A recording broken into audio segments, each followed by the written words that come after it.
La délégation qui a obtenu l'inscription des lacs Unyanga sur la liste de patrimoine mondial de l'UNESCO a été reçue ce matin au palais présidentiel. Les membres de cette délégation ont été décorés par le président de la République, Idriss Déby Itno. Des investisseurs américano-brésiliens et turcs ont été reçus en audience ce matin par le Premier ministre Emmanuel Nadingar. Les américano-brésiliens sont en prospection pour des investissements agricoles. Les Turcs comptent installer un abattoir au Tchad. Le quartier Belaba à Moundou vient d'être doté d'un nouveau lycée. C'est un lycée construit sur fonds propres de l'État. Détail dans cette édition. Madame, Monsieur, bonsoir et bienvenue dans cette édition. Nous ouvrons ce journal par un communiqué de presse. Le président de la République, chef de l'État, son Excellence Idriss Déby Itno, adresse en son nom propre et celui du gouvernement ses chaleureuses félicitations à Madame Wawada Abne Fatime Haram Assil pour sa brillante élection au poste de commissaire au commerce et à l'industrie de la Commission de l'Union africaine. L'élection de Mme Wawada Abne Fatime Haram Assil est l'éloquente illustration du rayonnement de la diplomatie tchadienne en Afrique et dans le reste du monde et aussi la suite logique de la politique de la promotion du genre de son Excellence Idriss Déby Itno. Le communiqué de presse est signé donc du directeur général de la communication à la présidence de la République, Dieudonné Dionabay. La délégation conduite par le ministre de la Culture, Kayar Omar Defala, qui a pris part à la 36e session du Comité du patrimoine mondial de l'UNESCO, a été décorée ce matin par le président de la République, Idriss Déby Itno. En guise de rappel, sachez que la dite délégation a réussi à inscrire les lacs Unyanga sur la liste de patrimoine mondial. Le film de la cérémonie est signé Grangacham Irima. C'est une délégation pleine d'enthousiasme conduite par Kayar Omar Defala qui franchit le perron de la présidence. Objectif, remettre au président de la République, Idriss Déby Itno, le document officiel d'inscription du site des lacs d'Unyanga au patrimoine mondial de l'UNESCO. Bien évidemment, l'équipe d'experts composée des Tchadiens et des Allemands est présente. Après la découverte du Grand Toumaï, le Tchad vient de voir inscrit sur la liste du patrimoine mondial de l'UNESCO, les lacs d'Unyanga composés de 18 lacs, dont le plus grand est le lac Yohan avec une profondeur de 27 mètres. Le ministre de la Culture salue l'engagement du chef de l'État pour l'aboutissement de ce dossier. Je voudrais simplement vous remercier, vous exprimer toute notre reconnaissance au nom de la délégation dont j'ai eu l'honneur de conduire à Saint-Pétersbourg pour défendre le dossier de l'inscription du site des lacs Unyanga sur la liste du patrimoine mondial. Excellence, je dois vous rappeler simplement, vous êtes l'un des rares chefs d'État, pour ne pas dire le seul en Afrique, qui s'est mis de manière délibérée et soutenue derrière son équipe d'hommes politiques, mais également de scientifiques, pour que toutes les conditions soient remplies sur le plan scientifique, matériel, logistique, pour que le dossier soit défendu et que cet aboutissement soit heureux. Le 1er juillet dernier, à la 36e session du Comité du patrimoine mondial de l'UNESCO à Saint-Pétersbourg, les 21 États membres qui composent cette institution ont approuvé les valeurs et les potentialités des lacs Unyanga. C'est une nouvelle opportunité qui s'ouvre au Tchad en termes touristiques. Pour le président de la République, la délégation mérite d'être récompensée pour son travail abattu. Félicitations. Merci. Félicitations. Au cours de cette cérémonie de reconnaissance, son Excellence Mahamat Saleh Adoum Djero, ambassadeur extraordinaire et plénipotentiaire du Tchad à l'UNESCO, a présenté au président de la République les photos des lacs d'Unyanga prises par l'équipe d'experts. L'inscription du site des lacs Unyanga est le fruit de la coopération diplomatique tchado-allemande. À ce titre, le président de la République a décerné une médaille spéciale pour l'épouse du défunt président de l'Allemagne Johannes Rau, Madame Christiana Rau, qui n'a pas pu effectuer le déplacement de N'Djamena. Dans son intervention, le chef de l'État a reconnu les mérites de l'équipe qui a défendu les dossiers de Lac Unyanga à la 36e session du comité de patrimoine mondial de l'UNESCO. Granga Cham Irima nous propose un extrait de cette intervention. C'est de nos amis tchadiens qui ont eu l'initiative d'initier ce projet auquel nous avons apporté tout notre soutien, bien sûr. Mais un dossier qui a été défendu avec beaucoup de ténacité par l'équipe tchadienne, soutenue par l'équipe allemande bien sûr, et qui a abouti aujourd'hui au résultat que nous recherchions.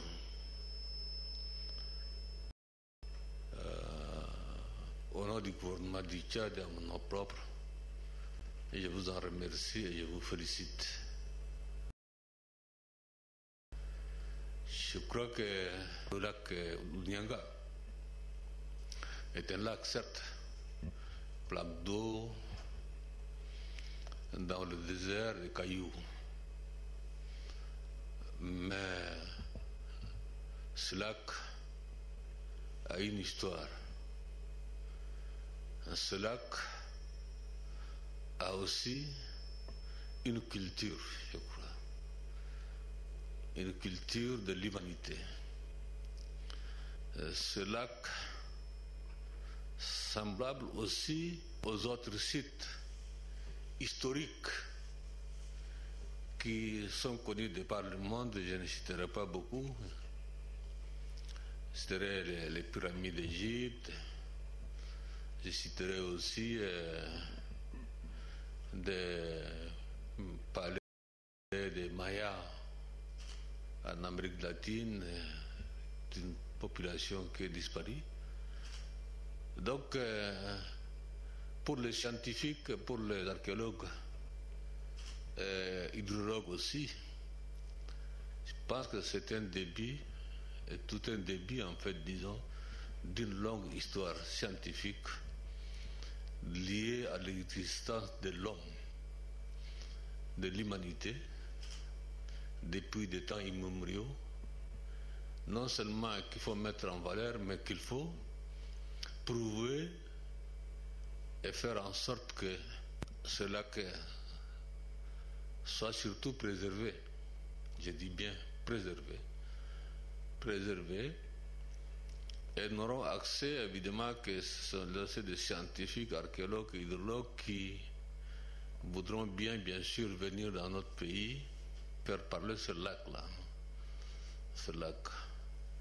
C'est toute une culture, c'est toute une civilisation, c'est une histoire de l'humanité. Et surtout, n'oubliez pas que dans cette zone-là, qui a été découvert, en fait, disons, l'ancêtre de l'humanité est Toumaï.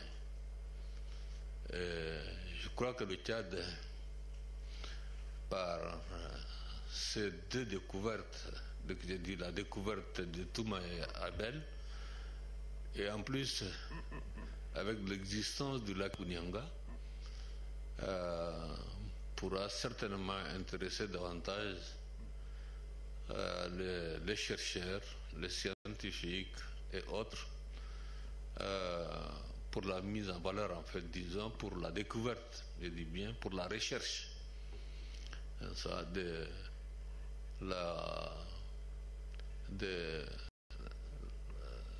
ces vestiges anciennes liées à l'existence de l'humanité.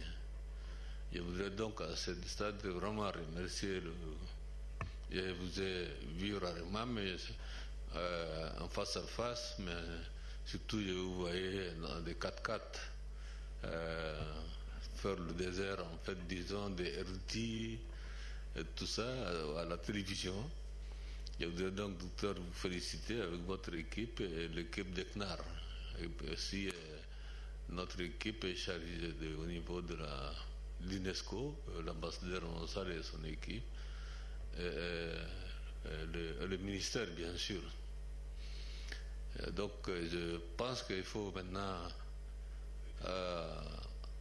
après ce résultat remarquable, il faut préserver maintenant.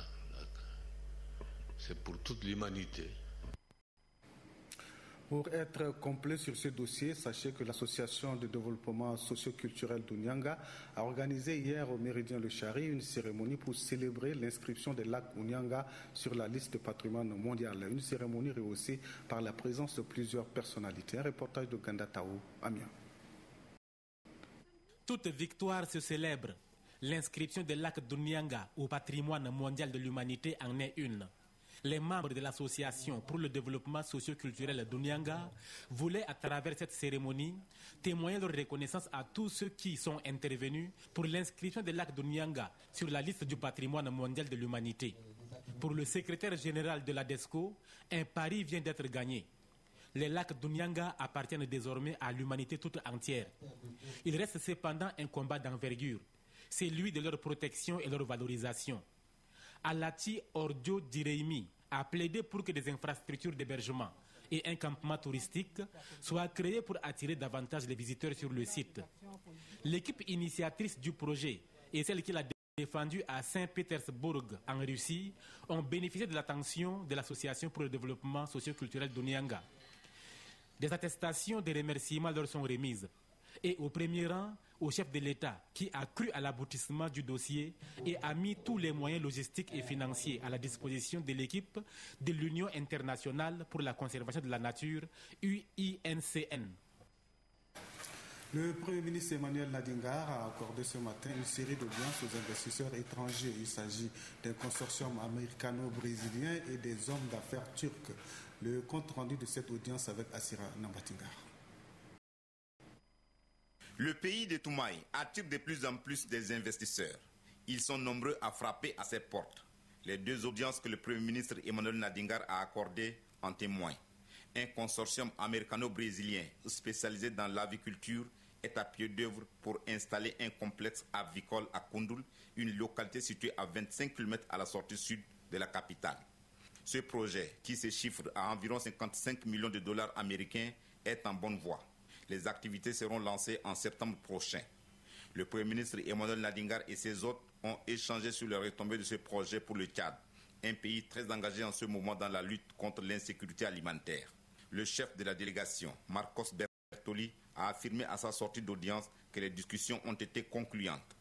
Après le consortium américano-brésilien, c'est le tour des hommes d'affaires turcs. Ceux-ci ont discuté avec le Premier ministre Emmanuel Nadingar de la possibilité d'installer un abattoir moderne à Djermaya. Le Tchad est un pays d'élevage. Tout ce qui va dans ce sens ne peut que l'intéresser.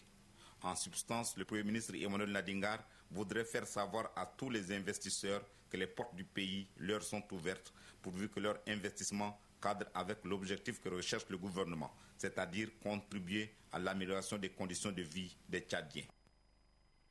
Le Premier ministre Emmanuel Nadingar a également accordé hier soir une audience à Asilek Halata. Au cours de cette audience avec l'ex-opposant, il a été question de la concorde nationale et de la disponibilité constante du gouvernement à accueillir tous les fils du Tchad en exil. Le compte rendu de cette audience avec Assira Nambatingar. 4 jours après son retour au pays, Asilek Halata, celui-là qui fut pendant longtemps opposant au gouvernement de N'Djamena, est reçu par le Premier ministre Emmanuel Nadingar. Les échanges de sourires et de chaudes poignées de main entre les deux hommes sont les signes d'une paix retrouvée et de confiance mutuelle entre les fils du Tchad qui engagent désormais le combat contre le sous-développement. Au-delà du plaisir de se retrouver entre frères, Emmanuel Nadingar et Asilek Halata ont échangé leur point de vue sur la marche actuelle du pays. Très satisfait de l'accueil qui lui a été réservé à son retour à N'Djamena, de ce qu'il a vu et des échanges qu'il vient d'avoir avec le chef du gouvernement, Asilek Halata, invite ceux de ses compatriotes qui hésitent encore à rentrer au pays. Comme je l'ai dit au Premier ministre, il faut que la main tendue du président de la République soit large. Qu'il fasse tout pour que tous les enfants du pays qui se trouvent à l'extérieur rentrent au pays pour la construction du pays. Le Tchad a vraiment amorcé un autre virage, devait reconnaître l'ex-opposant qui croit désormais en la sincérité de la politique de la main tendue du chef de l'État, Idriss Déby Itno. Alors, Madame, Monsieur, nous avons donc la présence sur ce plateau du président du Conseil supérieur des affaires islamiques, Cheikh Hassan Hussein Abakar. Cheikh Fadl.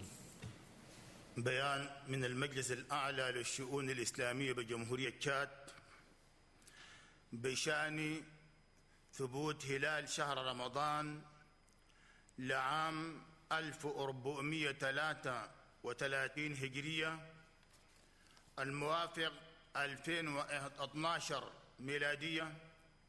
الحمد لله رب العالمين الذي فرض صيام شهر رمضان على كل المؤمنين، والصلاة والسلام على سيدنا محمد صلى الله عليه وسلم القائل: صوموا لرؤيته وأفطروا لرؤيته فإن غم عليكم فأكملوا عدة الهلال 30 يوما. أما بعد، فعملا بالسنة المتبعة في تحري رؤية هلال شهر رمضان المبارك، وفي مساء 29 من شعبان، فقد اجتمع أعضاء المجلس الأعلى للشؤون الإسلامية بجمهورية تشاد بمقر المجلس الكائن بالعاصمة أنجمينا مساء يوم الخميس 29 من شعبان 1433 هجرية الموافق 19 من يوليو 2012 ميلادية. وبعد مغيب شمس الخميس 29 من شعبان ترقبوا ثبوت الهلال في الداخل والخارج منذ غروب الشمس إلى هذه الساعة. ومن خلال التتبع تأكد لدى المجلس ثبوت هلال شهر رمضان في كثير من الدول الإسلامية، من بينها المملكة العربية السعودية ودولة الكويت ودولة الإمارات العربية المتحدة ودولة قطر والأردن والكويت وغيرها من الدول الإسلامية. وعليه فإن يوم غد أي باكر الجمعة فإن يوم غد الجمعة الموافق 20 يوليو 2012 هو أول يوم من أيام شهر رمضان المبارك. باكر الجمعة الصيام للمسلمين كل يعلموا باكر الجمعة الصيام. وبهذه المناسبة إن المجلس الأعلى للشؤون الإسلامية بجمهورية تشاد يتقدم بالتهنئة الحارة لجميع المسلمين في جميع أنحاء هذا الوطن، ونسأل الله العلي القدير أن يعيننا على صيام أيامه وقيام ليله ويتقبله منا، وكل عام وأنتم بخير، والسلام عليكم ورحمة الله تعالى وبركاته. Shukran, Cheikh.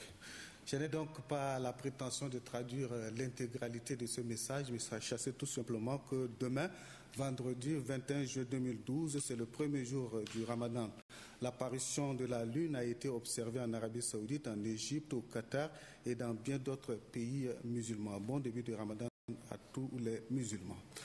Par rapport donc au Ramadan, le chef de l'État a adressé des messages à plusieurs personnalités. Le chef de l'État a adressé donc un message aux serviteurs de deux saintes mosquées, Abdallah Ben Abdelaziz Al Souad, roi d'Arabie Saoudite, Majesté, à l'occasion de l'avènement du mois sacré de Ramadan, j'ai le réel plaisir de vous adresser au nom du peuple tchadien, du gouvernement et en mon nom propre, nos très vives et chaleureuses félicitations et bénédictions. Qu'Allah, le Tout-Puissant et le Miséricordieux, agrée notre jeûne, renforce notre foi et renouvelle pendant ce mois d'abstinence le bonheur, la santé et la prospérité pour vous-même, votre auguste famille, ainsi qu'à la Oumma islamique. En vous réitérant mes souhaits de bon Ramadan, je vous prie d'agréer, Majesté et chers frères, l'assurance de ma très haute considération. Signé Idriss Déby Itno, président de la République du Tchad, chef de l'État. Je disais donc tout à l'heure que le président de la République a adressé donc des messages à plusieurs personnalités. Voici donc la liste des rois et chefs d'État musulmans qui ont reçu donc le message du chef de l'État. Il y a donc le serviteur de deux saintes mosquées, Abdallah Ben Abdelaziz Al-Souad, roi d'Arabie Saoudite, le prince héritier Salman Ben Abdelaziz Al-Souad, vice-premier ministre et ministre de la Défense, Sa Majesté Mohamed VI, roi du Maroc, Sa Majesté Hassan Balkia, sultan de Brunei Dar el Salam, Sa Bandar Seri Bagawan, Sa Majesté le Sultan Qaboos Ibn Saïd, Sultan d'Oman, Sa Majesté Sheikh Hamad Ben Issa Al-Khalifa, roi du Bahreïn, Sa Majesté Abdallah II, roi de Jordanie, Son Excellence Sheikh Khalifa Ben Saïd Al-Nahyan, président des Émirats Arabes Unis, Son Altesse Hamad Ben Khalifa Al-Thani, émir de Qatar, Son Altesse Sheikh Sabah Al-Salim Al-Hamad Al-Sabah, émir du Koweït, Son Altesse Mohamed Ben Rachid Al-Maktoum, vice-président et premier ministre des Émirats Arabes Unis, gouverneur de Dubaï, Son Excellence Sheikh Tamim Ben Hamad Al-Thani, prince héritier de l'État de Qatar, Son Excellence Monsieur Ilham Aliyev, président de la République d'Azerbaïdjan, Son Excellence Mahmoud Ahmadinejad, président de la République islamique d'Iran, Son Excellence Omar Hassan Al-Béchir, président de la République du Soudan, Son Excellence Abdelaziz Bouteflika, président de la République algérienne démocratique et populaire, Son Excellence Monsieur Abd Rab Mansour Hadi, président de la République arabe du Yémen, Son Excellence Dr Ikilulu Doinin, président de l'Union des Comores, Son Excellence Mohamed Morsi, président de la République arabe d'Égypte, Son Excellence Monsef Marzouki, président de la République de Tunisie, Son Excellence Mohamed Ould Abdelaziz, président de la République islamique de Mauritanie, Son Excellence Macky Sall, président de la République du Sénégal, Son Excellence Alpha Condé, président de la République de la Guinée-Conakry, Son Excellence Ismaël Omar Guelleh, président de la République de Djibouti, Son Excellence Ali Bongo Ondimba, président de la République gabonaise, Son Excellence Yahya Jammeh, président de la République de Gambie, Son Excellence Goodluck Ebele Jonathan, président de la République fédérale du Nigeria, Son Excellence Mohamedou Issoufou, président de la République du Niger, Son Excellence Ali Asif Sardari, président de la République du Pakistan, Son Excellence Abdullah Gül, président de la République de Turquie. Voilà, ainsi s'achève donc la liste des personnalités qui ont reçu donc le message du chef de l'État. Autre chose à présent, le ministre de l'Information et de la Communication, Hassan Sila Bakari, a rencontré ce matin les responsables des organes de presse. Cette rencontre axée sur les dérapages constatés dans la presse ces derniers temps s'est déroulée à la Maison des médias. Les détails avec Adoum Abdelkader. Les dérives et dérapages constatés ces derniers temps par le gouvernement au niveau de certains organes de presse ont amené le ministre de l'Information et de la Communication, Hassan Sila Bakari, à échanger avec les responsables des organisations de la corporation. Selon le chef du département, certaines presses se livrent aux attaques personnelles, surtout contre les hautes autorités et à la désinformation. Beaucoup des responsables des organisations de presse ont reconnu qu'il y a certainement le non-respect des règles éthiques et déontologiques du métier, de l'amateurisme et autres manquements professionnels.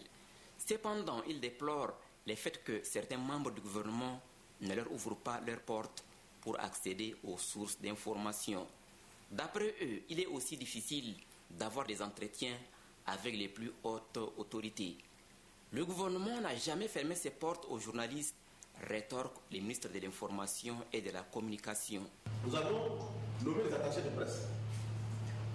Parmi les attachés de presse, on a pris des gens du privé. Parce qu'eux, là, ils ne vont pas fermer les portes. Les attachés de presse ont pour rôle, comme le décret le dit si bien, d'être l'interface entre le ministère et l'extérieur. Pour le ministre de l'Information, les journalistes sont appelés à consolider la cohésion sociale, la paix et l'unité nationale. Nous devons faire en sorte qu'il y ait cohésion nationale, qu'il y ait solidarité entre Tchadiens, qu'il y ait développement. Et je précise que nous ne vous demandons pas d'être aliénés à l'action gouvernementale. Loin s'en faut. Beaucoup d'intervenants ont salué ces cadres d'échange, même s'ils l'auraient souhaité avant la déclaration du gouvernement appelant la presse à la responsabilité. Ils émettent le vœu de voir ce genre de rencontres se multiplier. La délégation iranienne en séjour au Tchad a été reçue par le ministre de l'Enseignement supérieur et de la Recherche scientifique Ahmedid Mahamat. La vice-présidente iranienne chargée des affaires scientifiques et la délégation qui l'accompagne sont venus discuter avec le ministre de l'Enseignement supérieur des questions relatives à la coopération entre les deux pays. Les détails avec Ali Ibrahim Suleiman. Le renforcement des coopérations dans les domaines scientifiques, technologiques, agricoles et de l'enseignement était au centre de leurs discussions.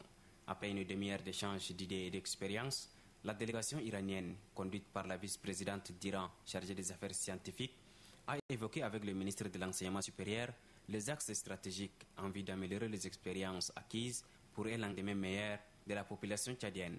Pour répondre objectivement aux attentes de la jeunesse tchadienne, la vice-présidente rassure le ministre de l'Enseignement supérieur du soutien de son pays pour accompagner les autorités tchadiennes dans leurs actions de développement. Les domaines agricoles, notamment, pourraient être au centre de cette coopération entre les deux pays. À sa sortie d'audience, la vice-présidente de la République islamique d'Iran, chargée des affaires scientifiques, confie son sentiment. Nous souhaitons renforcer les coopérations dans différents domaines et aussi dans les domaines de scientifiques et technologiques. Alors j'ai trouvé une occasion, une opportunité de visiter notre frère, monsieur le ministre de l'Éducation supérieure.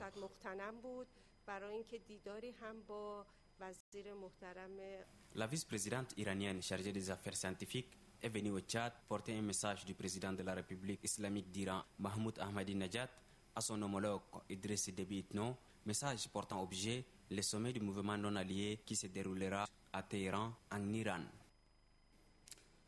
Le secrétaire général du ministère des Affaires étrangères, Moussa Faki Mahamat, a précisé ce soir la réunion mixte des experts tchadiens et nigériens à l'hôtel Kempeski. Cette réunion émane de l'engagement du président nigérien, tchadien et nigérien de renforcer les liens de coopération. Cette réunion porte donc sur 3 sujets, notamment le transport, la sécurité et l'économie. Un reportage signé Bacharia Issa Hanga. Le Tchad et le Nigeria, 2 pays amis et voisins, renforcent davantage leur coopération. Une volonté manifeste de 2 chefs d'État, Goodluck Ebele Jonathan du Nigeria et Idriss Déby Itno du Tchad. Au cours de ces discussions, les experts tchadiens et nigériens se pencheront sur 3 piliers principaux, à savoir la coopération sécuritaire, les transports ainsi que les échanges économiques. Cette réunion ministérielle ouvre une brèche pour le Tchad dans plusieurs domaines. Pour nous au Tchad, c'est un atout d'avoir pour voisin une puissance africaine comme le Nigeria. Son poids démographique, politique et économique, ses capacités industrielles, son expertise dans le domaine du commerce et des investissements sont d'une grande utilité pour le Tchad qui amorce véritablement son décollage économique. Pour l'ambassadeur Omaki, la coopération au beau fixe qui existe entre le Tchad et le Nigeria traduit dans le fait l'engagement des deux chefs d'État. Le Nigeria est disposé à accompagner le Tchad dans son décollage économique. Cette réunion ministérielle ne se résume pas seulement aux 3 piliers cités, mais aussi à d'autres aspects qui alimentent les relations de ces deux pays, tels que l'agriculture, l'élevage et l'environnement. Lors de son séjour à Koumra, le président du comité d'organisation des festivités du 1er décembre à Koumra, Christian Georges Digimbaï, a visité les chantiers, mais il a également rendu public l'arrêté portant création de 12 commissions préparatoires des festivités. Un reportage de Nouba Dumbaï Talomati. À 4 mois de la célébration de la fête de la liberté et de la démocratie au Tchad, dans la région du Mandoul, le comité d'organisation s'active. 12 commissions créées par l'arrêté numéro 2932/PR/PM 2012 ont été publiées. Après la publication de l'arrêté portant nomination des présidents des commissions et des membres, le coordonnateur régional du Mandoul, Abdelkerim Seyd Bosch, s'est dit convaincu de la tenue de cette célébration dans sa région. Soyez-en rassurés, Monsieur le Président, de notre volonté et de la disponibilité de toutes les compétences locales pour le travail et la réussite de cette mission. Le Majesté Ngar Koumra, président de la commission mobilisation, félicite le gouvernement pour le choix apporté sur la ville de Koumra. Tout le monde est motivé dans le Mandoul en général à propos de cette festivité-là. La population mandoulaise également a tant attendu cette festivité. Cet avis est aussi partagé par le locataire de la ville de Koumra. Dans le même siège, le président du comité d'organisation, Christian Georges Ndigimbaï, exhorte les différents présidents des commissions à se mettre au travail afin de relever le pari. Il nous appartient de réussir l'accueil et le séjour des illustres invités qui viendront du Tchad entier et peut-être de l'extérieur pour honorer notre ville et le Tchad. Christian Georges Ndigimbaï invite les responsables à différents niveaux à s'investir et soutenir les actions du père de la nation dans la quête permanente de l'émergence des villes du Tchad. Le nouveau gouverneur de la région du Ouaddaï, Kedela Younous Hamidi, vient d'être installé officiellement dans ses fonctions. La cérémonie de passation de service a été présidée par le ministre de l'Administration du Territoire et de la Décentralisation, Bachar Ali Suleiman. Après 11 mois à la tête de la région du Ouaddaï, Oumarou Yerima Djibrila passe les commandes à Kedala Younous Hamid, celui-là même qui l'a précédé un an plus tôt. Devant un parterre constitué d'autorités administratives, civiles, traditionnelles et militaires, le gouverneur sortant s'est réjoui du choix opéré sur son successeur, qui n'est pas un novice de ces lieux. Kedala Younous Hamid s'est dit déterminé pour sa part à remplir la mission qui lui est assignée. Il sollicite toutefois la collaboration de la population à tous les niveaux. Nous devons constituer une équipe forte, une équipe soudée, une équipe homogène, cohérente, regardant dans la même direction, parlant le même langage et animée de la même volonté, à savoir l'intérêt général. D'innombrables défis attendent le nouveau gouverneur du Ouaddaï, au rang desquels figurent en bonne place les recouvrements des recettes de l'État et le maintien de la paix dans la région. Des prescriptions lui ont été faites. Vous devez d'abord consolider la sécurité des personnes et des biens pour laquelle votre prédécesseur a consenti les efforts remarquables, restaurer pleinement l'autorité de l'État, faire recouvrer les recettes budgétaires, engager une lutte sans merci contre les malversations et détournements des deniers publics et protéger notre environnement. Figure également dans la feuille de route de Kedala Younous Hamid l'accompagnement de la politique du troisième mandat du chef de l'État axé sur le monde rural, la femme et la jeunesse. La cérémonie protocolaire finie, les personnalités se sont retirées au gouvernorat pour la signature du procès verbal.